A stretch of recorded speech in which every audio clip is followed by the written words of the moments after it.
crap. I forgot. I didn't have another thing planned. I'm a professional. I am a professional. How are you? How's everybody doing in chat? If a decent amount of people here, I see Legatus and I see Shock. Not usually a big time for this stream in particular, but I like doing this show. I've been wanting to do it again for a while, and I've been wanting to have our guest on for a while, but of course, schedule changes and stuff like that. Introducing Culture Casino. How are you doing, bud? Am I muted or are you muted? Oh, fantastic. I don't know. There we go. Fixed it all. You're fantastic. Yeah, I can hear you. It was on my end. Yeah, it's going pretty darn well. I've honestly wanted to do this with you for a while because I told you behind the scenes, I do love your content and have tons of questions for like how you got started and everything. But to begin with, tell the people a little bit about yourself. Like, who are you? What do you do? Stuff like that. Well, I mean, I'm Culture Casino. I have a YouTube channel, Rumble, Odyssey, Minds, Getter, Twitter, X, whatever it's called now. I think I did Twitch for a couple minutes and then stopped doing that. I don't do Kick. I don't have time for games. I'm often just too busy making content or being on live streams or doing my real job. So, yeah, I mean, you can find me doing a weekday show called the 6 Minute Daily on weekdays in the mornings.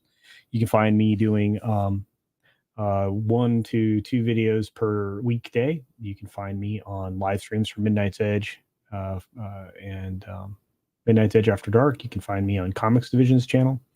You can find me on That Park Place and WDW Pro. And I mean, I can keep going. I'm on a lot of stuff. You're on a lot of stuff, and I think you're an inspiration, honestly. Oh, that's overly complimentary. No, I do really good at managing like a very tight schedule. That's the probably the most accurate thing that you could say about me. Well, the way I see it is you come off as a regular dude and you're on all this stuff and you're so knowledgeable of everything that's why you inspire me to push harder and do better, even though I'm a dirty degenerate. No, so. You're not really. You play one on TV though, or in this case on YouTube. So that's true. That's true. But so you're on all these shows and everything. The one thing that I think I always try to ask like some of my guests and stuff, what got you like what brought you to this area of the internet before we go down you creating a channel? What brought you here? Apparently my allergies. I know. I'm dying here. What got me here? Well, I mean, I've always been watching YouTube. About 1,000 years ago, I actually created a YouTube channel. I put up one video. I got like 3 people to watch it, and I was like, okay, this is dumb. So I just watched other people's stuff. Mm-hmm.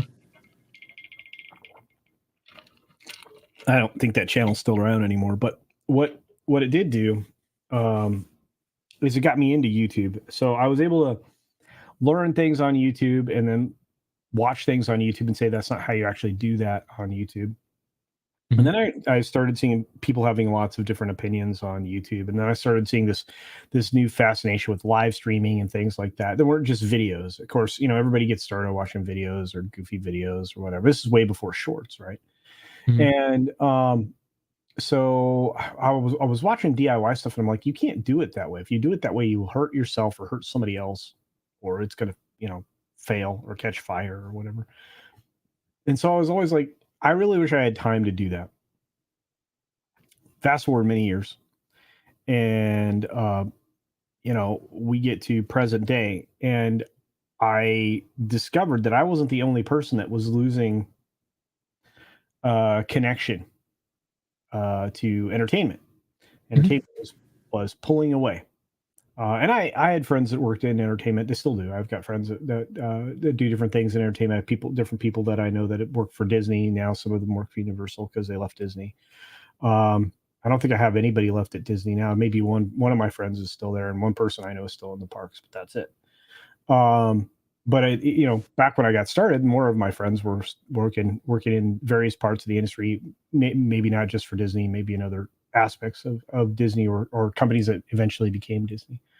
So I still had all those contacts, and and they were always complaining to me, email, phone, text messages, that their jobs were getting harder, and they weren't getting as many jobs, and then things were just kind of, just weird. It just very different. Obviously, I mean, you saw some political shifts in entertainment, things like that, but set all that to the side, because I mean that's just ancillary. But I just realized I was losing contact, or I was losing my love of all kinds of different types of entertainment: television, film, music, television in particular. And of course, I started falling out of love with comic books sometime around 2008, but I really completely just was put off by them about 2013. And then 2015 rolls around, and we end up with Ghostbusters 2016. Prior to that, we end up with a Star Wars movie that was not fantastic. We ended up with a lot of things. 2015 was kind of a year when it really started to click that things weren't good. 2016 rolls around. As I said, Ghostbusters comes out. 2017 rolls around. Less than impressive Star Wars. 2018. And then I'm like, there's something wrong. They're doing this wrong on purpose at this point. I was like, there's gotta be. And I'm talking to friends, people that would know, people that have had their hands in some projects. And I'm like, none of this makes any sense. Yes. So 2019 rolls around. We have the most divisive political year in history. We have the second biggest year in Hollywood's history as far as box office, but all of the films that are praised and making exorbitant amounts of money aren't films that I really truly enjoyed. I mean, Marvel was already starting to fall off after Civil War was less than desirable, which I guess it was okay, and it was probably one of the better Marvel films. Then we got Captain Marvel, which is a complete trash fire, and then we ended up with Endgame, and Endgame was going to have to be the biggest movie ever, and it was. In order for it to be profitable. I mean, it was pretty obvious to everybody. This thing cost way more money than they were reporting, because they were writing giant checks to these stars and spending more money on special effects than anything. There was not one single shot in Endgame it wasn't an effect shot. Every single shot was an effect shot. That's just ridiculous, and it costs a ton of money. Every frame costs a ridiculous amount of money. But I think the biggest disconnect was probably Captain Marvel, and then I was starting to watch a bunch of YouTubers. It started with World Class Bullshitters, Gary, Midnight's Edge, Ryan had just gotten started. Geeks and Gamers, I was watching Jeremy, DD Crowbro. I mean, back then they weren't as big as they are now. They were just getting going, and I mean they'd been going for a while, but they were really just kind of nascent. And I was like, I really understand. These people really get what my complaints are. And then my world kind of grew out from there, as you know. I mean, that's just kind of what happens. You dive in this rabbit hole, and then it gets wider, and you get all these other creators out there that you can follow. And I found all of the things that people were saying to be things that I believed. And then I'm making connections in the background because of the people I know. I'm making connections in the foreground because I'm watching people, basically tell me what I'm thinking right back at me from the screen. And I'm like, I can do this. Like, I know how to do this. I have information that these people don't have. I have a different way of analyzing things. I have a different approach that I would take. Some of these people scream into the void or yell obscenities and things like that. You don't have to do that to convey information. And so I talked to the boss, and she's like, go ahead. She's like, you might as well. I mean, you know, now that, you know, we're going into this weird global crisis period of time, you know, of course, we didn't know that at the time, but I had started putting the channel together over the course of 2 months. So I think I started putting it together in September and October, and was getting close to launching it, but I didn't think I had all the equipment I needed. I developed all of the initial graphics packages and videos, intro videos. I was doing incredible work in 3D. I was using Fusion 360 to make the titles and the 3D graphics and all that, so that these were really three-dimensional. And of course, you know, I come to realize it's all a waste. Doesn't seem to matter much. But I got all that stuff done. November comes around, get bombed with a bunch of stuff I got to take care of for work. Reach out to Ryan Cannell, and I say, Ryan, I said, I don't want to bother you, but I'm gonna launch this channel. You know, just tell me what camera and microphone to start with, so that I can just get started. I said, I got everything but that. I got a computer that's going to be in good shape. Not the computer I have now. I have a monster computer. But and then and he's like, you just need this camera, which is right there. I'm not using it at the moment, but I've still got the Logitech 922C or whatever it is, and a Blue Yeti. So I got a package deal, Blue Yeti mic arm, all of that. Ordered it right before things were popping off. You know, as far as the global crisis and everything else. So I come to get started right at the beginning of the year, 2020. And then I mean, the rest is history. I launched the channel. I got exactly one person to watch my first video. I think it was me. Eventually more people watched it as time went on, but I think that's kind of what happens. I tell the people that I'm interacting with on streams and stuff like that, that I have a channel, all of that, send some, you know, some reasonable super chats and things. But I'm really invested in this community, and because at the time it was okay to call it a community, and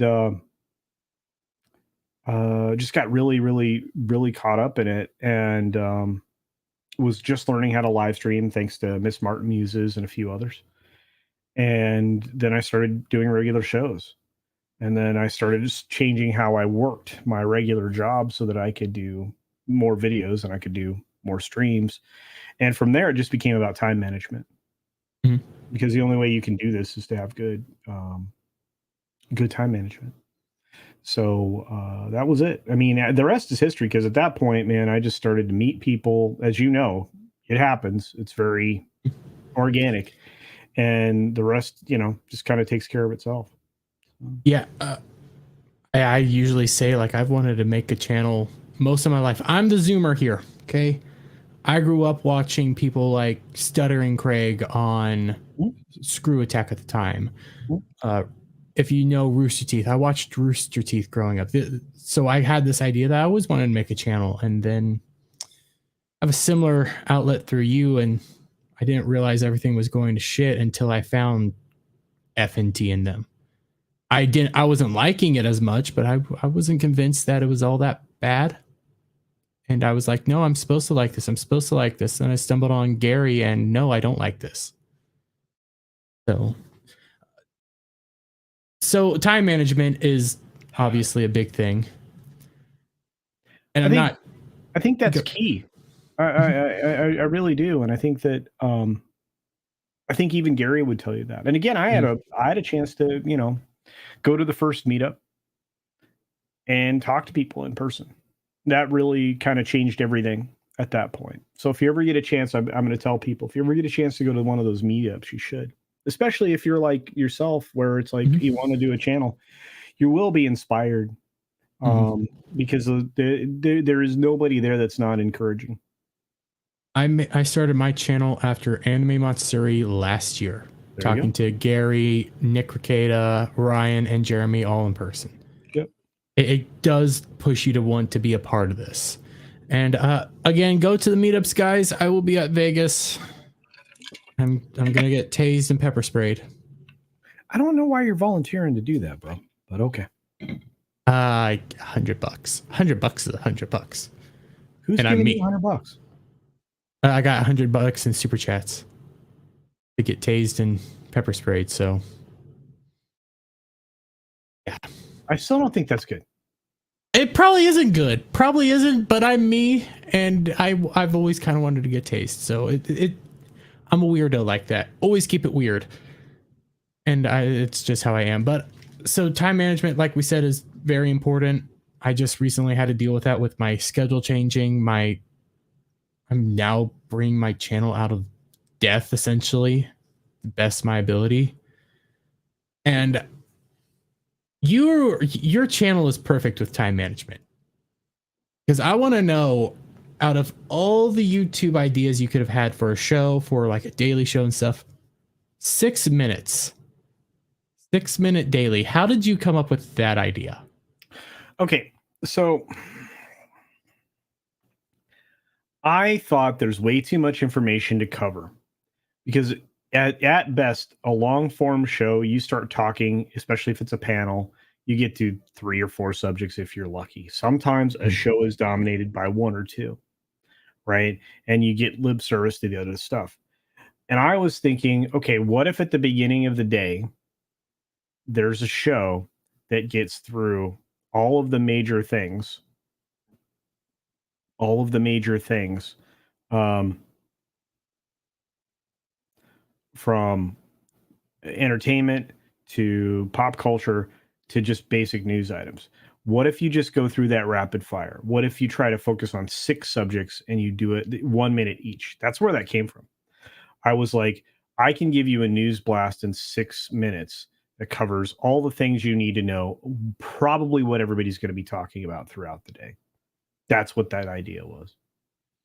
And so the problem is that there's more than 6 stories on most days.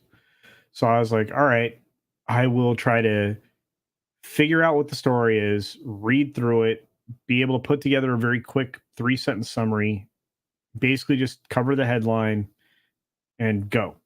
And so that turned into 12 stories in 6 minutes. So every 30 seconds. And then I was getting faster and more efficient. And so then it became 16, 18 stories. I think I've done as many as 24 in one 6-minute period. So it's possible to do. That's a lot of stories in that period of time. You have to be fast and efficient. But no, I think that the idea just came out of the fact that there's too many things that you need to be aware of, because this is what everybody's going to talk about all day. So you need a basic understanding of what it is. You need something, you need a headline, then you need what's beyond the headline, a good summary that just gives you the salient details without any garbage in there. And then if I have time, I'll drop an editorial comment or whatever in there, and then I just move on. The harder part is when people send super chats during that 6 minute.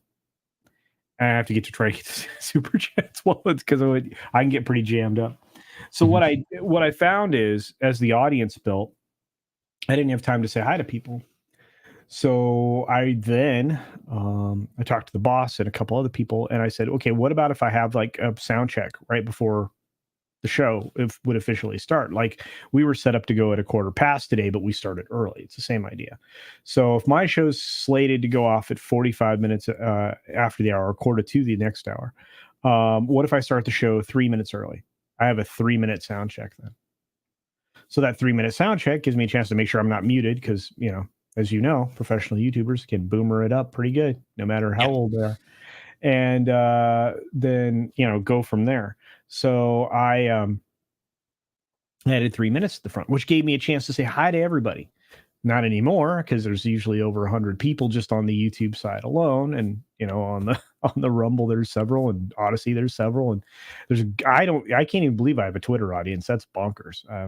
But you can't talk to them in real time because there's no chat thing built into Twitter yet, and you can't really plan live streams with Twitter. That kind of sucks balls. But then we moved to then after the 6 minutes, I added on a couple of minutes just to do like a summary, don't forget to subscribe kind of a message. And then the credits. The credits now are several hundred people that contribute to the channel. And that thing just goes, right, blazing by, and I just talk over it and I tell everybody where I'm going to be with the rest of the day. And then it evolved again. And now we have the bonus time on Tuesdays and Thursdays. So on Tuesdays, I get bonus time. And on Tuesday, I will go longer. So after the credits run, I'll cover some subjects in depth, things that I didn't have a chance to talk in depth about. And so it just gives people a little bit of bonus because normally people would go on Monday, Wednesday, Friday, people go to Midnight's Edge in the morning. And so I just kind of, I'm filling the gap there to talk about things like that. But it doesn't change the fact that the format of the show is still as many stories as I can get into 6 minutes, because there's a running clock. I mean, when it's done, it's done. I got no more time. So I mean, and again, it came out more out of a necessity to try to get people to have more, understand that there's more news out there that's not being covered. And I'm trying to think of what I'm going to say. Sometimes some of the things you have thrown in there, because I try to catch, when my schedule changed, I had to catch them on the replay. Yeah.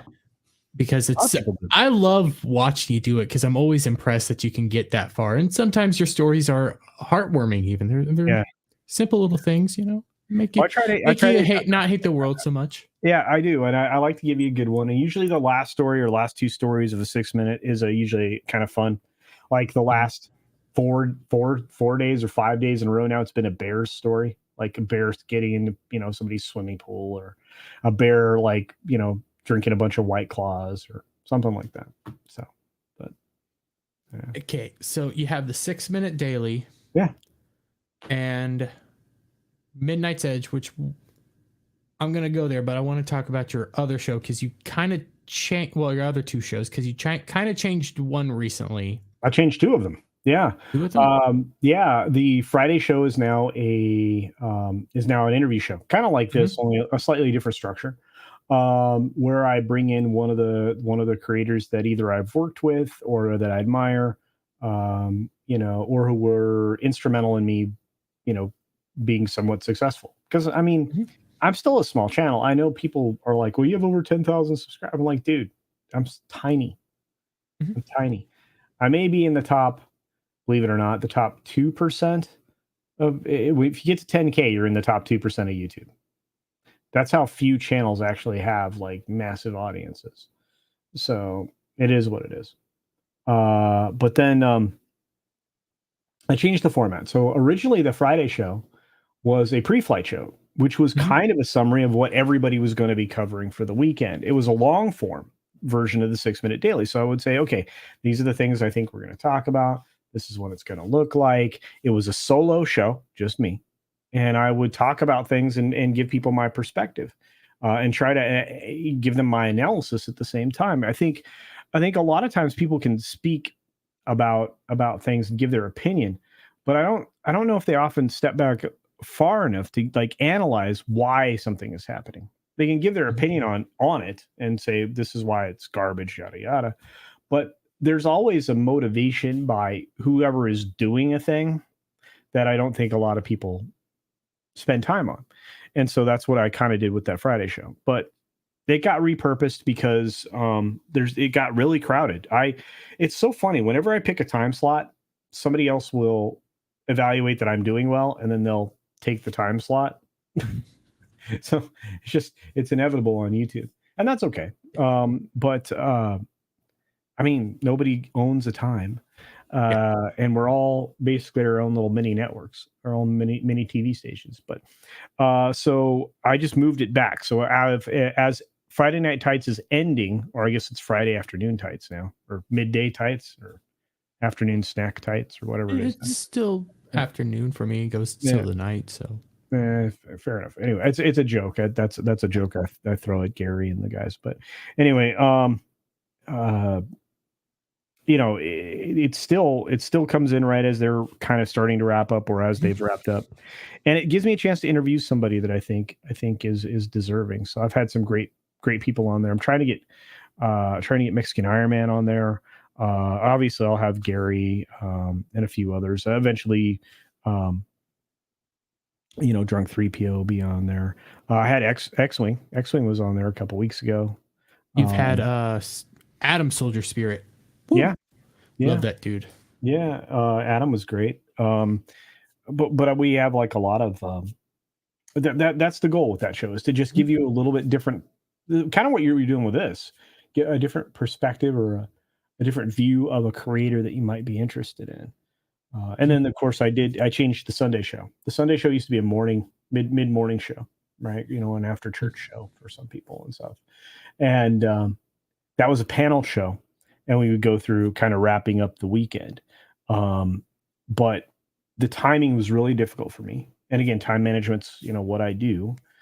So I was like, okay, I need to move this tonight. And there's a big hole. There's a big hole at night. There's no real big late night show on a Sunday night. And I'm like, I could be that show. I want to be that show. In fact, that's kind of the goal now, is to just keep building the Sunday show. Just keep building it and building it and building it. And just have a blast with it. Because honestly, I mean, Friday, you got Friday Night Tights, massive show. And then you have a bunch of really good shows that are afterwards that are fun, just a bunch of them. And then you have Ballbusters, that's the human degeneracy, but I've been there a couple times. I know. But then, and then of course you have, on Saturday, you have Flashcast. Mm-hmm. Flashcast is huge. It's super fun. And then Sunday, you have a string of shows. You literally go from Valiant Renegades live show to the weekly wrap up over on Midnight's Edge After Dark to my show, Late Night Culture. And, Culture After Dark is the only time that you'll get me to freely say bad words. I don't often curse. So, it's a lot of fun. It is a lot of fun. And I didn't know that your Sunday show used to be a midday show. So yeah, when I started watching was when my schedule completely changed. And it was because of the exact reason you said. Sundays are pretty barren if you don't know what to look for. And then I started seeing that you were streaming on Sunday nights, and it's like, here's a guy who I like to listen to already. Let's watch that. And your Sunday night show is fun. Yeah. It's super late for me, but it is just a fun time where you guys crack jokes and also tell the news. It's all, I mean, it's mostly entertainment based. We're trying to really bring some humor to the door, because I mean, there's a lot of dismal and downer crap, that we're all dealing with in the world. And it's better to laugh. So one of the things we're working on, and again, I'm pretty embedded in comics division and what you guys call the Dicks division. I mean, we're there, man. Monday nights, Thursday nights. If you want entertainment, that's a show for you. There'll still be some subjects that we talk about, but that's an entertainment oriented show. So we're getting our specials put back together. So we'll have another Christmas special this year. Looks like we're going to have a Halloween special, and some other very very cool things.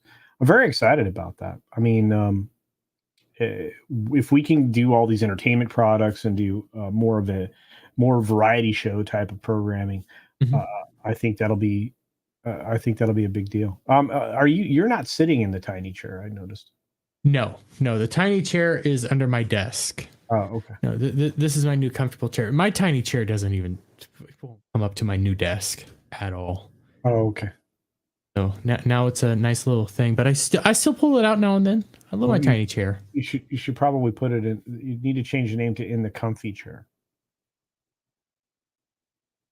You know what? That's a good idea. But the fact that the tiny chair exists at all is the whole. I'm just teasing you. I know. But so you brought up Dick's division and comics division and all that. How did you? I mean, you're fantastic work, and I'm trying to follow along here. How did you get involved in like comics division and all that?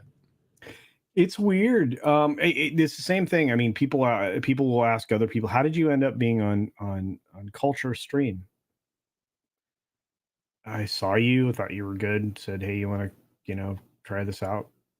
And then if it works, it works. I mean, that's how that works. I mean, I comics saw me just spitting fire, and cracking jokes. I mean, at that point, I'd already been on a couple other bigger shows. I'd been on World Class Bullshitters, and I'd been on, um, you know, some other stuff. And so comics is like, hey man, it was fun hanging out with you. You want to do this? You want to try and do this show together? I was like, sure. And then we just kind of pulled in people, and if it worked, they stuck around. I mean, the probably the best story, and you'll have to have him on and talk to him about it. But Brahma Bill, just like, he was just throwing down great things, and uh,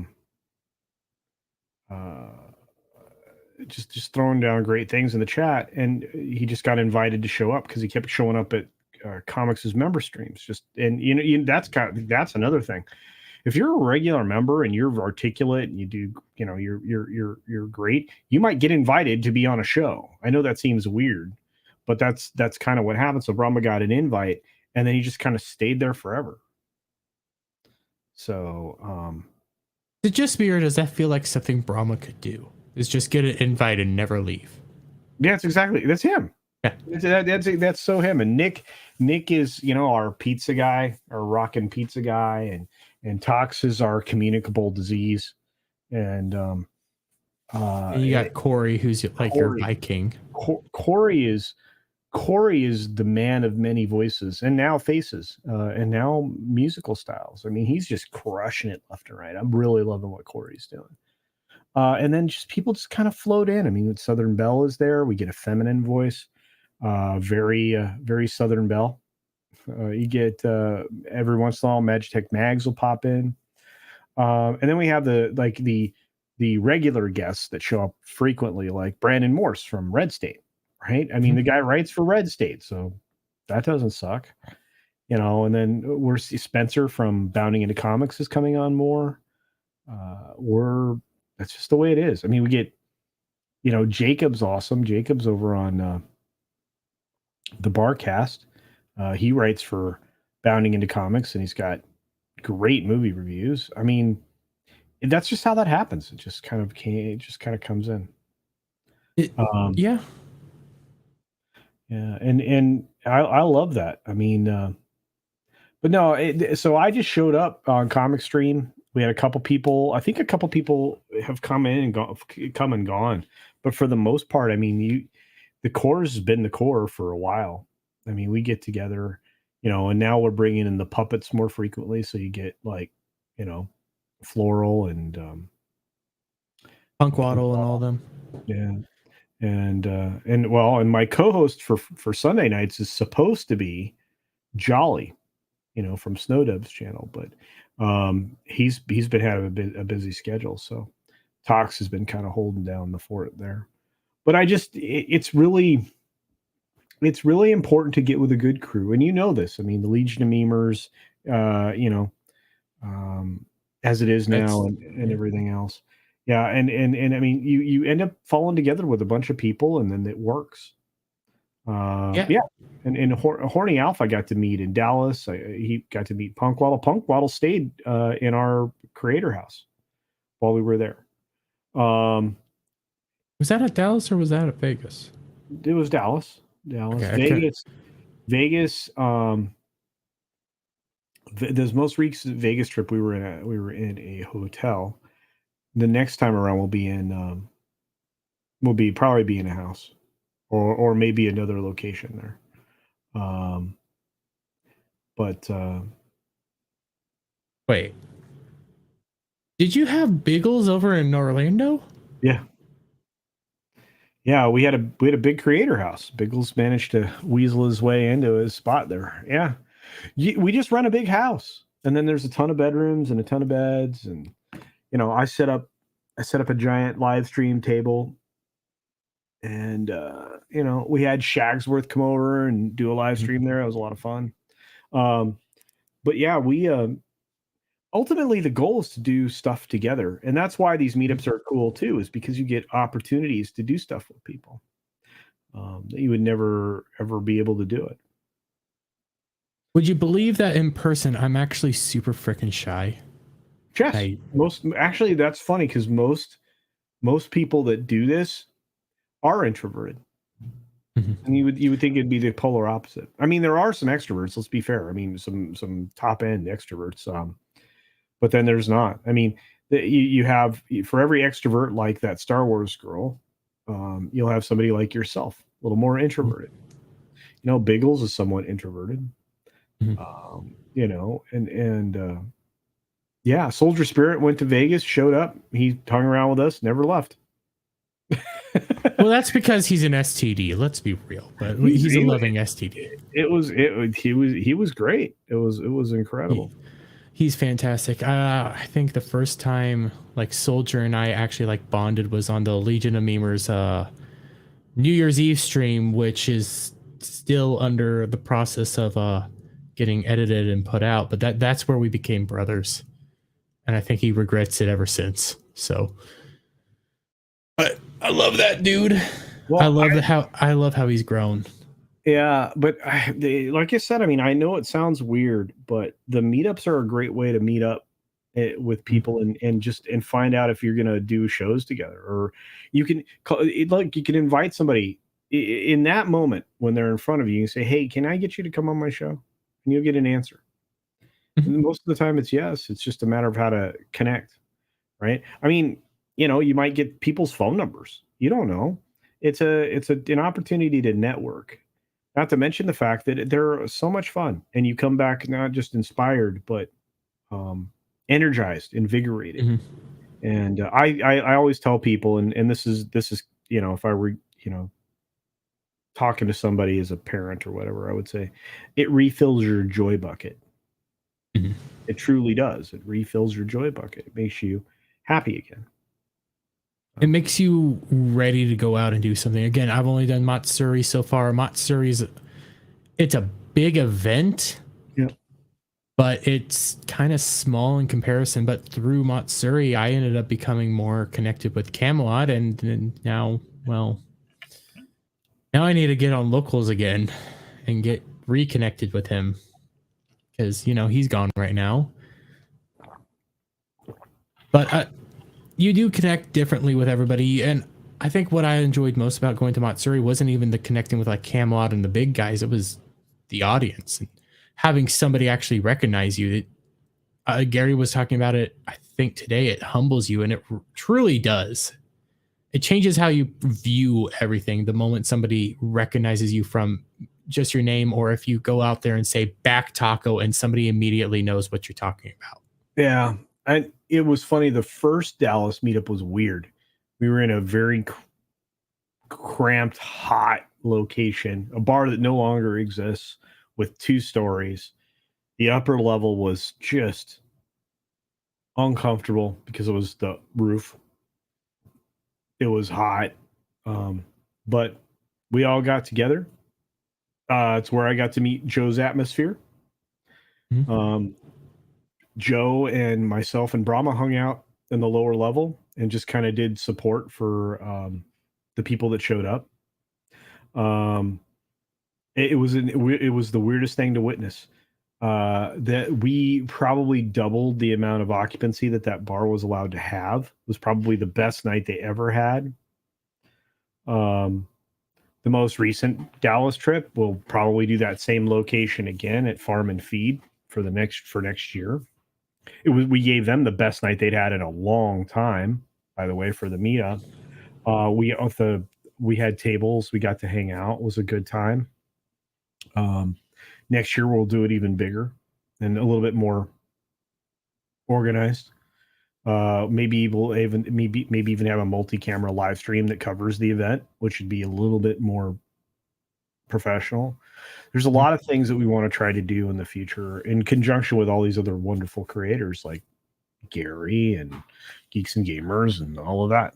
So, yeah. And that's the other thing. I mean, it feels very, it feels like a fellowship. I mean, when people say that, they're not they're not pulling people's chains. It's real. It really is. Moving on, I have another question. How did you get involved with Midnight's Edge and all that? Like, was that through Comics Division, or did Comics Division happen for?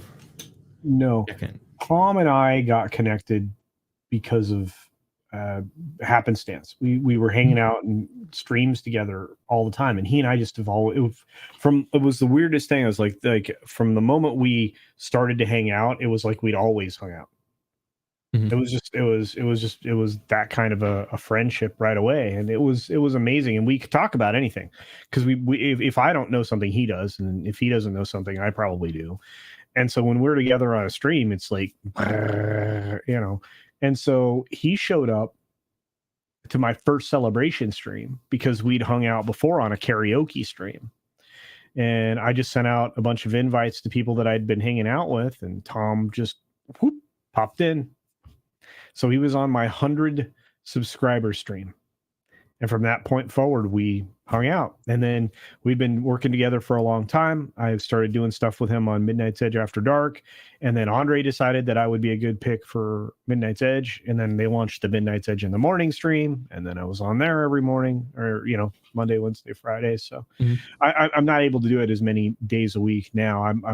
It's harder for me to do all 3 days, but I try, and then, yeah, but Tom and I, that was it. I mean, Tom and I were like immediately thick as thieves, right from the first moment we were hanging out, karaoke, all kinds of stuff. And I think the fact that there's the interplay there where you can, he sets up a joke and I can knock it down, or I'll set it up because I'm more of a straight man, and then he'll crush it.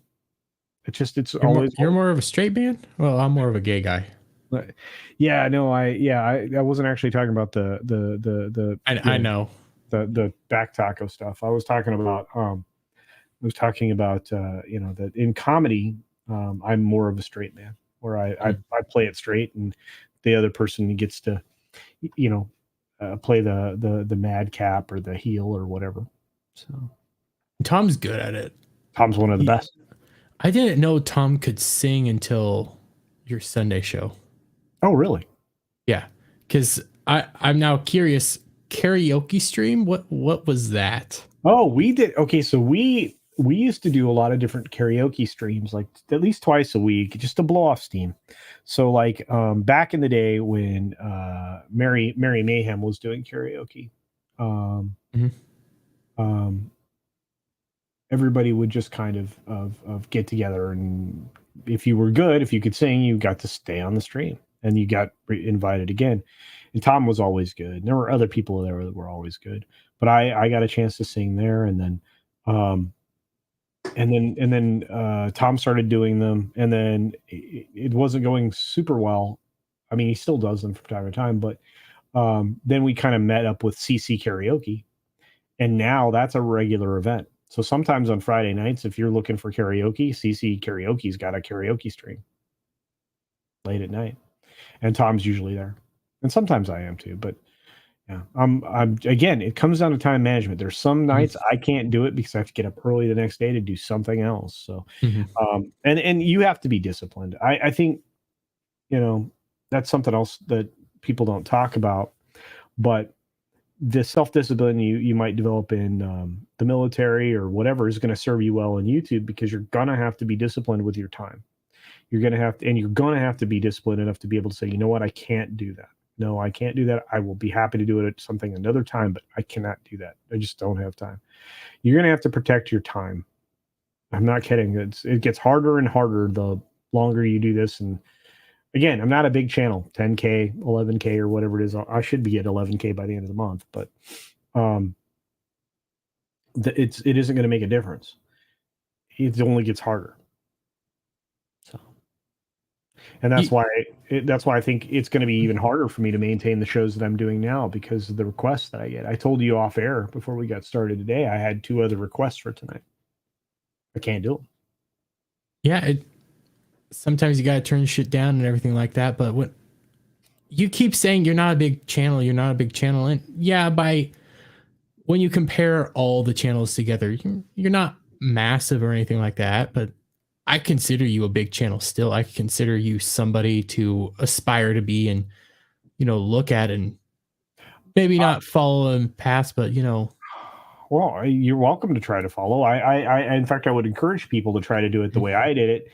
But there's faster ways to do it. Go viral. Well, you can't exactly go viral, when you want to. Like you said, I mean, if I were starting all over again, if I were going to start this all over again, I would not have done what I did. I would have narrowed my focus to 2 or 3 subjects, and then I would have just lived in those. Because being as broad as I am now, as far as subject matter goes, that doesn't help me, and it doesn't help YouTube figure out where they're going to put me. What putting my words together. What do you mean by that exactly? Because when I look at my channel or like Ryan Cannell or other people, you shotgun effect, put out a bunch of stuff, see what sticks, see what doesn't. But what does that look like from your angle? Okay, what Ryan does is different, and he has the gift of time, and he does something that I don't do well. He's able to do a level of content by just turning StreamYard on and recording. He records the camera, gives his thoughts. They're very clear. He oftentimes doesn't have to edit anything at all. Reads an article, reacts to it. Okay. I, again, have a different approach, which takes more time. I actually have an editor now. I don't do all my editing anymore. The only thing I edit now, anything that you see that's edited by me, you'll know, because I'm way different at editing than Grant is. Grant's really good with jump cuts and repositioning me in the screen and all of that. I always tend to edit the way that I started doing YouTube, which is I'll edit with an article on the screen, but I'm not reading the article. I'm talking about the article, the salient points that are in it. I'm analyzing it, breaking it down. But the reason Ryan's successful, sorry, I got off on a tangent. The reason Ryan's successful is because he does that. He can go through 5 videos a day, five subjects, and then he's smart. He finds the subject that got the most views, the most feedback, the fastest. He probably writes them down or puts them on his computer. And then he doubles down on those. So the next day you're going to get more on that subject matter, which is good. That's smart. I give you a different take on about everything every day. The only time I'll double down is when there's a subject that's going to be hot for a long period of time. But doubling down works. And that's true. And Biggles is like, Ryan doesn't stutter or lose train of thought. No, he doesn't. He's got a lot of focus. Ryan is, and I wasn't trying to like compare you to Ryan. I was more saying like, no, I didn't think so. Ryan has like Ryan's a friend. So it's, yeah, it's fine. Well, I chose Ryan because he is that mad lad that can put out 20 videos a day on multiple different channels, but I chose him because of that, because he has like the quartering approach as well, where here's a bunch of different subjects.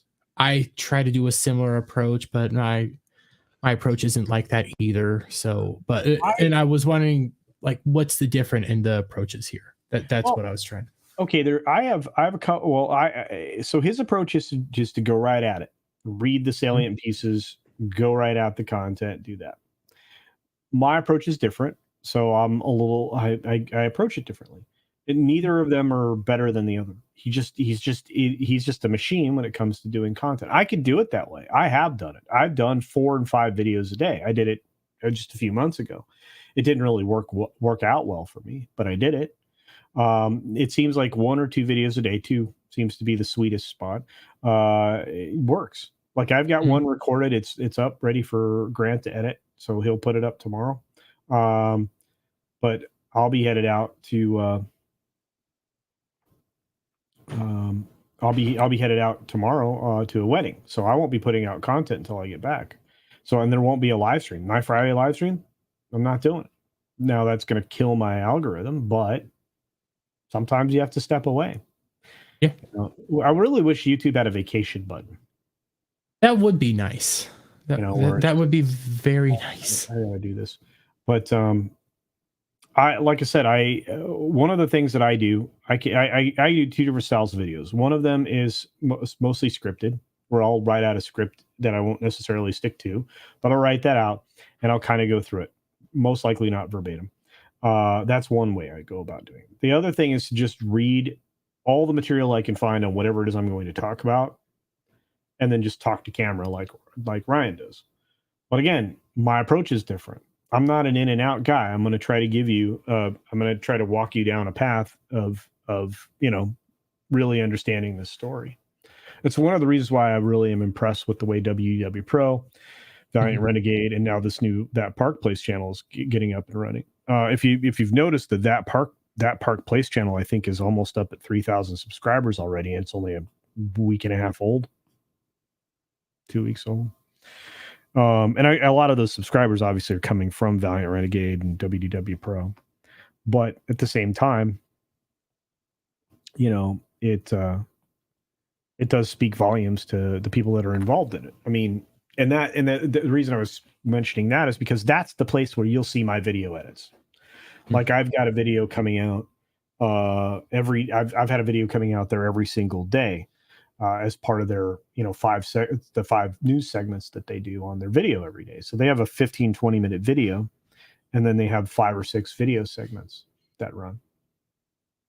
And I'm one of those. And I'm usually somewhere around 90 seconds to 2 minutes, because they want them brief, right? Which is right in my wheelhouse, because I can do 6 minutes, I can do 20 stories. But so you can see my style of editing there. If you're ever curious, that's the way I like to edit videos, is to put a story up that I'm talking about, but I'm not reading it. Oftentimes because it's full of a lot of yellow journalism, a lot of fabrication, a lot of misrepresentations and stuff like that. Yeah, I personally, I can't understand scripted content.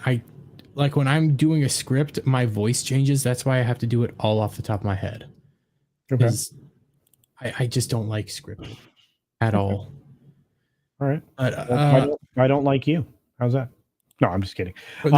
I mean, more from how I would do it. I can't do that. It's not for everybody. Like I said, there is no right or wrong way. This is the other thing I always try to put. There's no right or wrong here. Mm-hmm. There's no right or wrong. You do what works for you.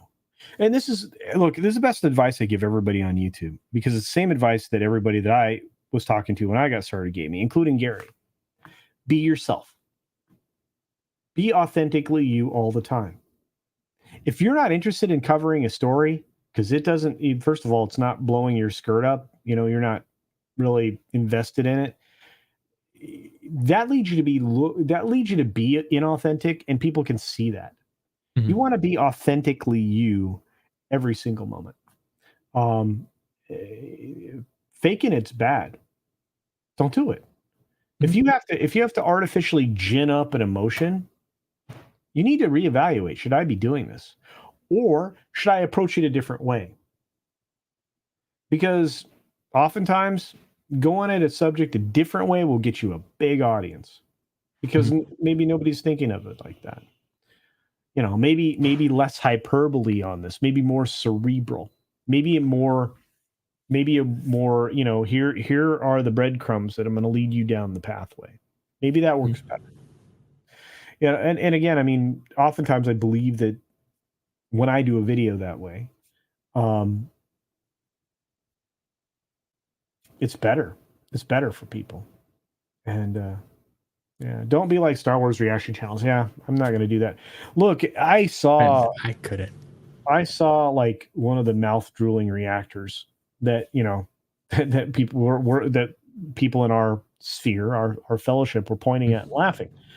Well, they have every reason to be able to laugh. They have every right to do it. Reacting to content is if you're reacting to Star Wars, you're a reaction channel. So I'm going to react to the reaction channel, because, you react, I react, you're ridiculous. I'm going to point out that you're drooling while you're watching this. Okay. But, I mean, those reaction channels, what they do is like what Alf was pointing out, they're just fake. You can tell that they're faking it the whole freaking time. What Devil Made Me Do It and I are working on reaction videos for, well, reaction slash review videos for One Piece live action. Mhm. And because we're both anime fans, we're not enjoying it as much as other people are, because we know the original source content. Oh, you're not enjoying One Piece? No, I've been on record that I'm not a fan of the show. I like the anime. You are one of the few people. Yeah, I understand. My opinion is like Garbage? not.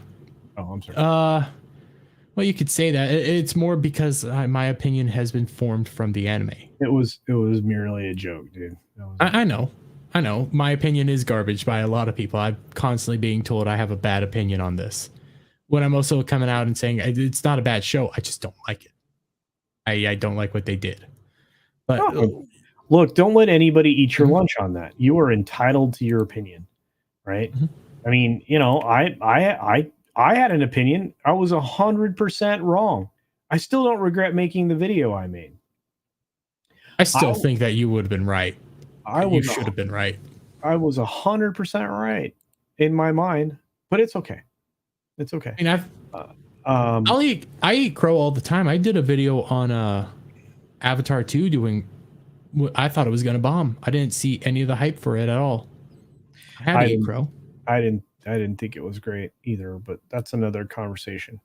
I mean, again, what it shows me or what it tells me is people will fall for the jangling keys. I mean, people will fall for the jangling keys. X-Wing and I both agreed that Hayden coming back was freaking amazing, and then it was wrapped around shit. So I did fall for the Hayden Christensen Darth Vader stuff. I'll admit it, because I like that. I liked it. It is what it is, but I think we're coming up on the hour mark. I think it's about time to start wrapping it up as well. I know you said it at the beginning of the show, but Culture Casino, where can people find you, buddy? Oh, you can check me out on my YouTube, my Rumble, my Minds, my Getter, my Odyssey, my Zitter, Twitter, Zex, Wex, Zit. You can find me on Zit, and obviously YouTube. But are you really wanting to wrap up? Okay, we can wrap up. Well, I mean, we don't have to wrap up. I'm enjoying talking to you. I have some other areas I could go down, because I'm curious why you grow your hair out so long. Oh, actually, that's easy. I tell people all the time. We'll do that, and then I'll let you wrap it up. But I have been growing my hair out and donating my hair for years, because I have a history. Every woman that's in my family, every woman that's in the boss's family, every woman that is in other extended families has been a victim of breast cancer, has suffered from breast cancer. So one of the things that happens when you go through various forms of chemotherapy and other radiation treatment is you lose hair. Now, this isn't, when I do the hair donation, it's not going directly to just people with breast cancer. The place that I go to, it's not Locks of Love, although they do a fine job. They just charge for their wigs. The place that I insist that my hair is donated to when I have it removed, it does not charge for their wigs. And for the life of me, I cannot remember the name of it. But I did a video the last time I donated my hair, from beginning to end, including the entire cut process and all that, and I'll do it again. I will have a video made. I'm going to set up multiple cameras this time, set them up in the salon. It'll be done on a weekend when there's very low traffic at the salon, and I will have that done. And then it is what it is. But no, you can actually you can actually see that happen. But it's really important to me because any woman, it seems, in my life has had breast cancer, and I think that is awesome. I don't talk about my family that much, but my mother went through breast cancer, and she was pregnant at the same time. Oh, good Lord. Yeah. Wow. So she's a trooper. She's still with us and everything like that. She's still fighting a good fight. And my sister's a little ball of joy when she's not a teenager. But people that help out during that time, I have a great amount of appreciation for, because it is a hard time, and just being there for somebody, for that family, that even if that person has the little kids and doesn't quite understand why is mommy sleeping on the couch tonight, or why is she very close to the bathroom, or not fully understanding what's going on, it changes people, and just having somebody around there to help out is wonderful. You're muted. I've muted myself. Yeah, the hair nodation thing was just really important, Mm. and I will continue to do that for as long as I grow decent hair, and as long as it can be done. I'm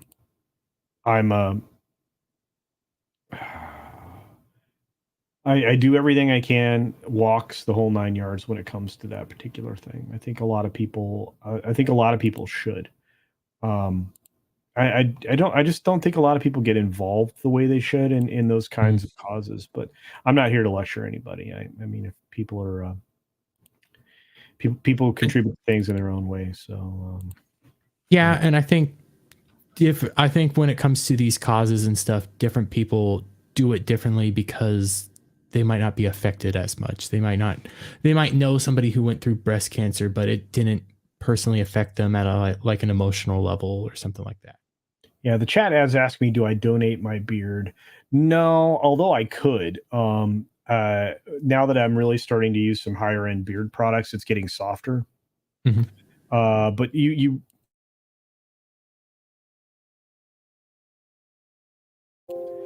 have to have really long hair.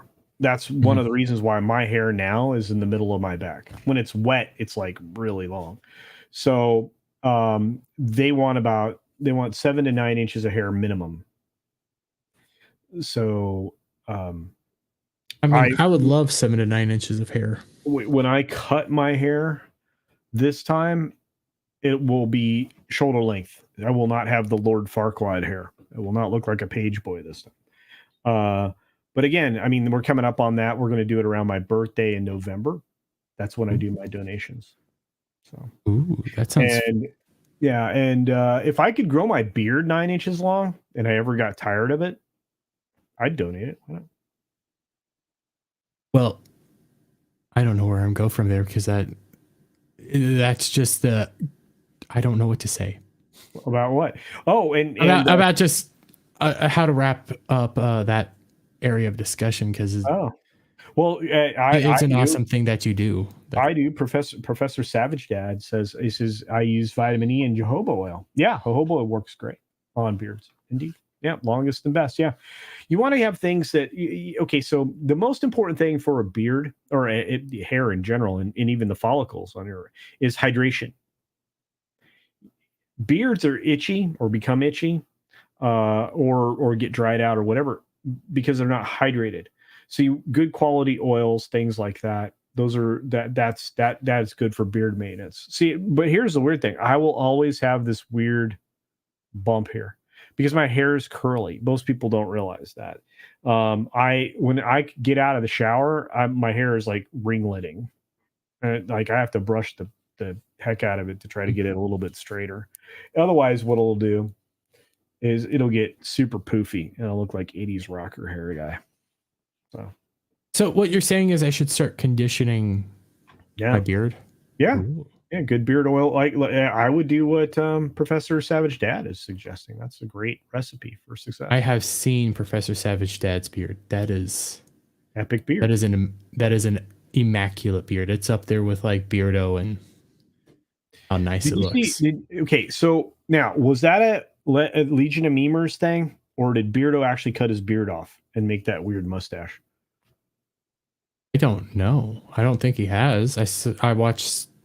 If he did, it had to have been within the last 24 hours, because he was on what's their Tuesday night main event with a full beard. So Okay, so it was the Memers doing that. it was probably the memers. The memers have been on fire recently. So, but I'm trying to think. Is there another question I want to ask right now, or is because I feel like there was something else I wanted to ask and I can't remember what it was. It's okay. You can God, always you can always ask me anything anytime, dude. I'm not. I mean, yeah, I'm kind of an open book. I just don't talk in depth about my personal life yet. Eventually, I will. I don't care. I had a great interview with Poor Choices last week. I was on with X-Ray Girl. Tugs wasn't there, but we did the first dad cast, so I answered a bunch of dad questions. That was fun. Speaking of dad cast, because that does sound like a fun idea. Professor Savage Dad said he might be going on to do a dad cast. You should. So, You should. Yeah, the beard's got to stick together, guys. I think in the end, what I do want to tell you, I've been calling you inspirational and stuff like that, but you do have a way of talking, even when it comes to like a serious subject, that makes you feel kind of good inside. Like, even if it's a serious, dark subject, you have a way of presenting it that makes you feel at least hopeful, even when in like the darkest times. So it's why I like listening to you. You have that like, hey, everything's going to be okay, even if it's shit kind of vibes. A lot of people say I'm very calm. Yeah. So I'm like, okay. Well, I don't know. I think it's just the way I was brought up. I mean, a lot of that comes from the strength I was imbued with by family, because there was whenever we were confronted with something, there was always a way to figure out a solution, in various ways. So does it surprise me, or would it surprise me that would come off as calming? No. I mean, it's just, you have to look at life as a series of just challenges that need to be met. Yeah. And if you just approach life that way, it's like, oh, well, okay, we'll get that taken care of and move on. I'm trying to remember which one it was, but I think it was your Friday stream the same day that either James O'Keefe got released from Project Veritas, or it was after the Trump stuff began. You fired up your stream and you could tell that you were, upset and a little disturbed about what's going on, but you had a way of presenting like the information that just kind of reassured, I think, some people. So I that's high praise. Thank you. I really appreciate that. But again, I think a lot of that may be reflected in life experience. I think, and again, I mean, go out and experience life. It's the best teacher. Every time you fail is a lesson. Every time you succeed is a lesson. It has been fantastic talking to you, and I know you've already given out at least one or two pieces of advice. Yeah. But what's your final piece of advice to maybe people that want to start streaming, or people that are streaming or making content that just want to get better? What's your final piece of advice?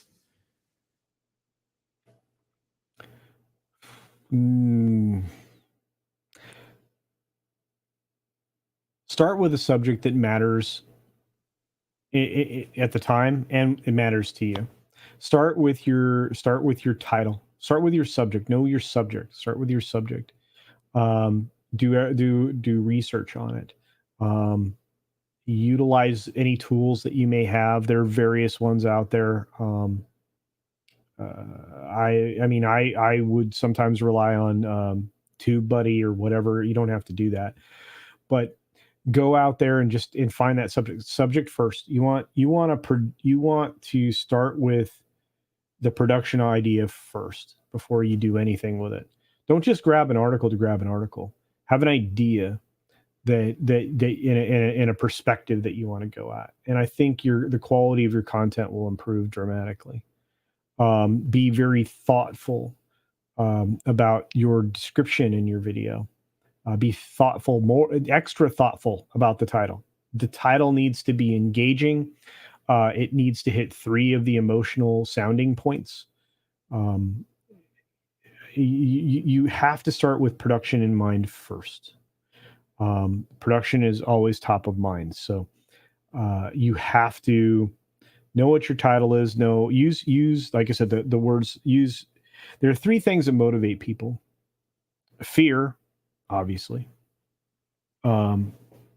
curiosity, um, and excitement. Always use engaging commentary and questions throughout your video, and always wrap up asking for somebody else's take. Always look for an answer from them, because oftentimes, and this is the same thing when you're doing a live stream or anything else, if you find yourself at a loss in a live stream or anything else, and this is the other piece of advice I'll give you, you solicit the other person, for their perspective, or present a different question that's tangentially related, that still keeps you in the subject matter, that gets a thoughtful response. First of all, you're going to engage the audience. When you ask somebody a question on a stream, which is why interview streams work, by the way, Dermy, when you ask, because it's all a psychological exercise.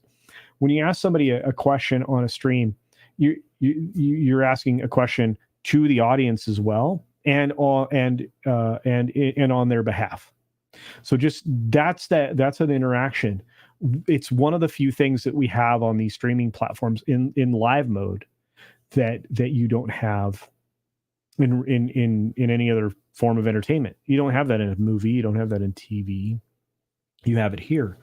So when you are asking those questions in live or even in a video, understand those aren't dead questions. And then if you have the time, and I would highly encourage you to do so, get back in your comments, because if you ask people to make comments, they make comments and you don't get back to them, they're less likely to do it in the future.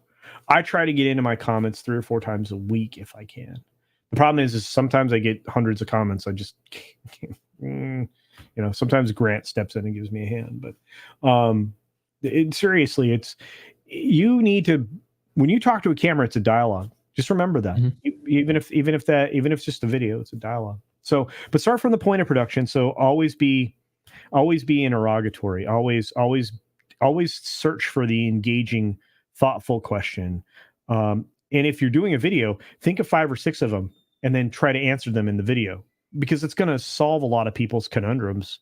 And it helps inform your opinion, and it makes you more informed on the subject. It does the same thing for your audience, but it also creates that engagement where you're not going to have people falling off, because you want to live for the length of time somebody's watching a video. And if you can get somebody to 30 seconds of your video, you have a better chance of keeping them even longer. YouTube's looking for that first 30 seconds. That first 30 seconds needs to rock. Anyway, that's it. I gave you 12 of those things. Hey, I love it. And I can elaborate on your idea. You can also have a YouTube video with a serious clickbaity thumbnail. Oh, yeah. And title, and guarantee that people that get pissed off at your video won't watch it. Like what I'm dealing with right now. Yeah. Well, and again, I mean, the clickbait only works if it's actually authentic to what you're talking about, right? I like Disney stock tanks. Okay. That's fine. It's a good clickbaity title, but how engaging was that? Okay, Disney stock's down. How long are you going to keep that audience person? Probably not. But why is Disney stock tanking? Different. Now you're asking a question. So you're increasing engagement. You have to think about that in a title. You have to think about it in a thumbnail too. We're finding that sometimes thumbnails, that are action based, Disney collapsing, with a title like that asks the question, why is Disney stock tanking? That's going to be a more engaging combination. You just want to work towards that. Yeah, that actually does make more sense than, like I put out a video yesterday about noon, which is blowing up. Good. And well, You would say that because I love going to my comment section. I love talking to even the commenters that don't like me, like I'm dealing with right now, because I want Bounty Comics put out a One Piece article that I disagreed with. Oh yeah. If you know, you probably know the topic, about Kobe and everything like that. I disagreed with how Bounty Comics presented that article and everything, and I made my thumbnail pretty damn clickbaity. Trans flag in the background, Kobe, and then Luffy saying what? Yeah. And it becomes obvious who watches your videos and who doesn't when you get something like that. Well, and actually that'll create a lot more engagement. I know that's weird, but having a comment discussion going back and forth like several rounds, that actually counts towards an engagement marker that will encourage more YouTube's algorithm to get more things into the recommended. That's where you want to live. But here's the thing, and this is very true on videos, but it's also very true on live streams, which is why I spend the first 3 minutes of my 6-minute dailies as a sound check, where I try to say hi to as many people as I can. Engagement's incredibly important in the chat, because that's the question from Legatus. Legatus. Legatus. Okay, yeah. You talk engagement in the comment. How important you have to. I live in the chat. We're here on this thing. I have the video running over here, but I have the chat over here because it's easier for me to see. I keep my chat windows for all 3 platforms over on the right hand side, so that catches my eye, because this eye is going to see that movement, so that I can keep up with the chat. It's incredibly important. It's one of the reasons why I engaged with Professor Savage Dad, and it's why I knew that Bad Take Bojan was in the chat. JD's firing away in there. Yeah. It's really that's really important. It drives your show, and it also does something for you. Because of that engagement, then you can really start to elevate the chat with the super chat questions. One of the things I tell people and is that if you interact with a chat that is a super chat, especially as soon as it comes in, or as quickly as you can, you have a better chance of getting that person to stick around, because they made that super chat for a reason. And I think it's really important to get to it. First of all, to honor that and to read it, unless it's something foul, and then you have to change it up. But to read that and give that person a reply, they're going to stick around in your stream. There are people that'll send you a super chat and you'll never see them again because you didn't get to it or you didn't acknowledge it. So I like to do the whole idea of hit every single super chat that you can. If I miss one, usually it's on the Stream Elements side, and I'm over on Rumble because Stream Elements doesn't hook up with Rumble. Oh, so I have to have somebody. I have to have like the Rumble audience mention it or something, because I don't have Stream Elements pulled up the whole time. But I want to engage. I love engaging with my chat. It's why I like to do you have a great chat, dude. Hey, it might be small, but I love each and every one of them. I try to talk to them as much. Do me this favor, and everybody do this. Don't count the numbers. Don't. Okay, do it for you.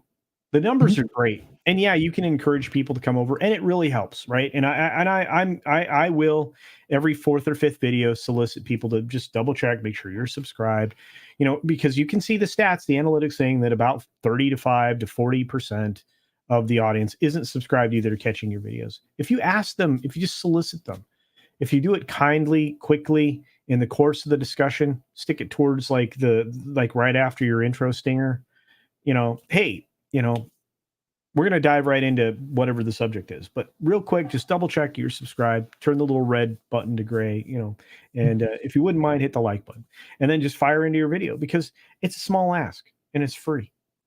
But don't get caught up on those numbers. Always solicit for it, for sure, but don't get caught up on it. Look, I hit 10K and I wasn't in a rush to celebrate it. First of all, because I know that oftentimes you'll hit a milestone and then you'll fall back, because that's just the way YouTube does.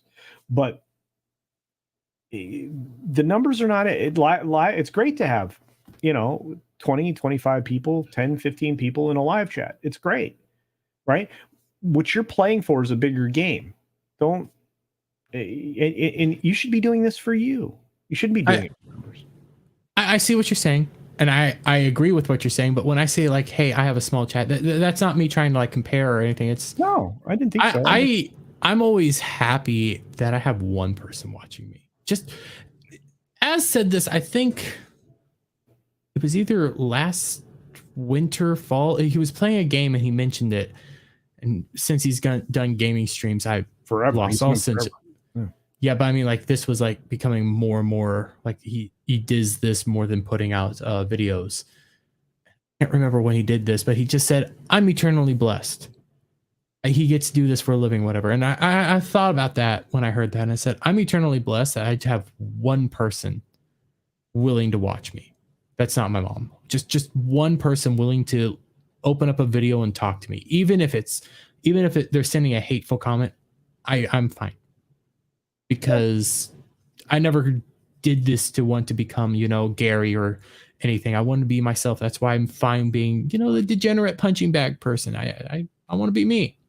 I don't want to be anybody else. Yeah, and JB's right.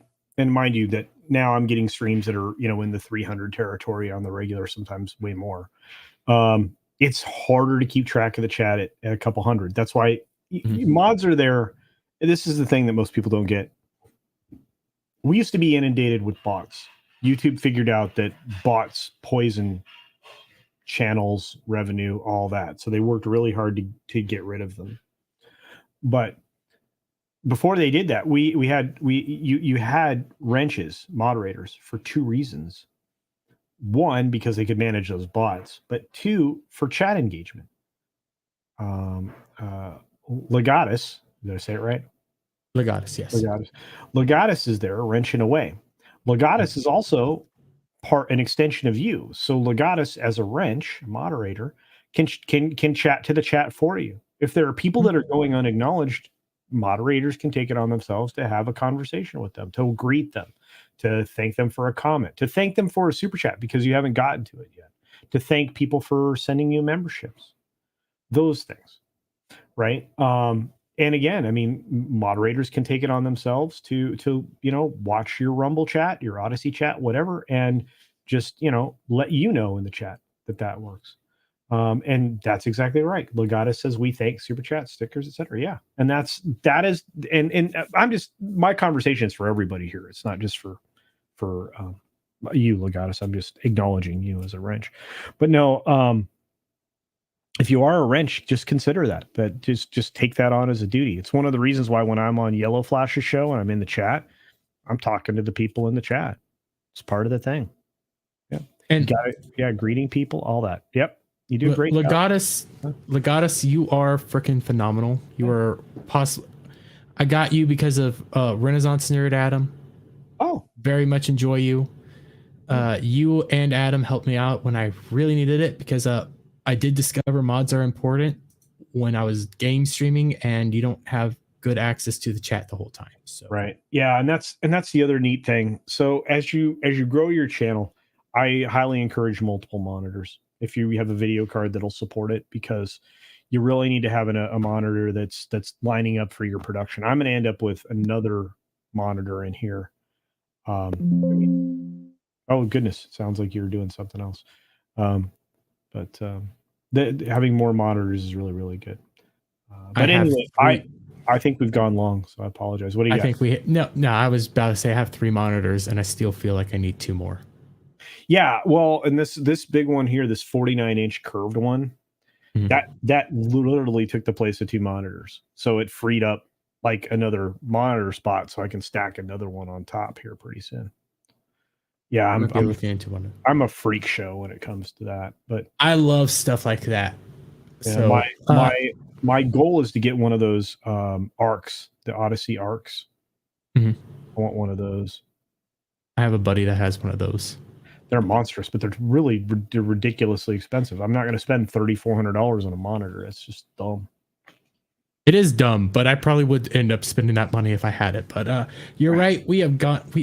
I love just talking to you. No, that's fine. Yeah, I like to talk. That's the other You thing. too. If you like to talk, YouTube is for you. Yeah.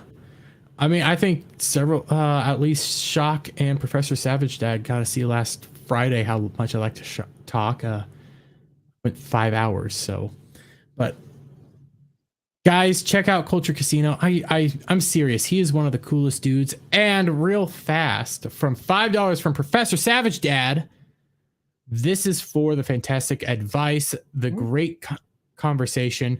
Thank you, Culture Casino. This advice is invaluable to noobs like me.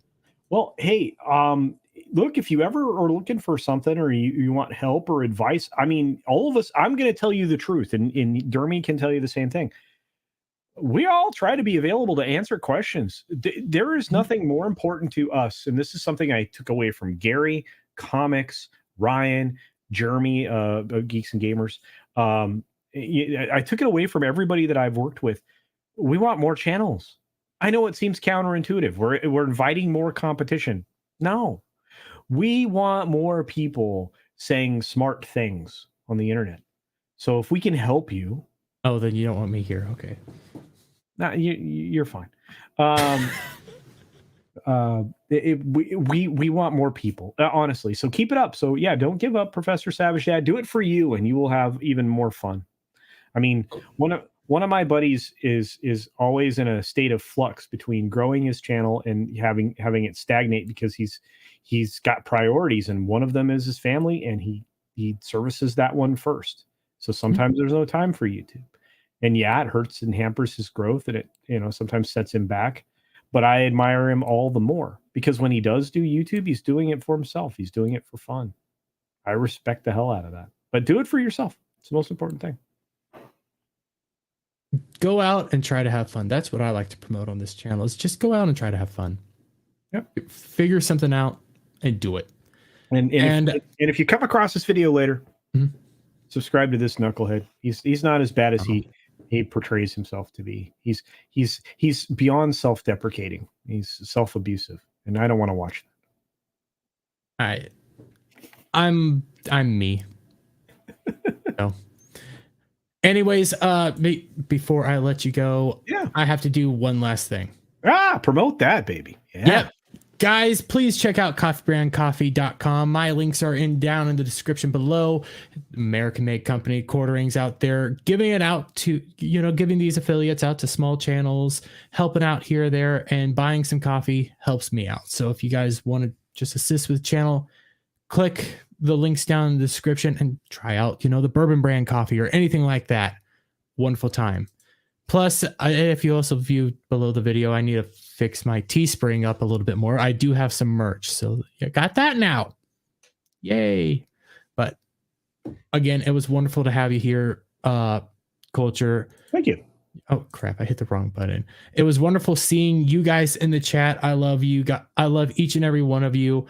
And here in Tiny Cherry's coming back, and I'm going to try to bring it back full force because I love these shows. But in the meantime, guys, please, if you're watching this on the replay, give it a thumbs up, share it out, friends, comment in the comment section, and I'll see you guys on the next one. Bye for now. Bye.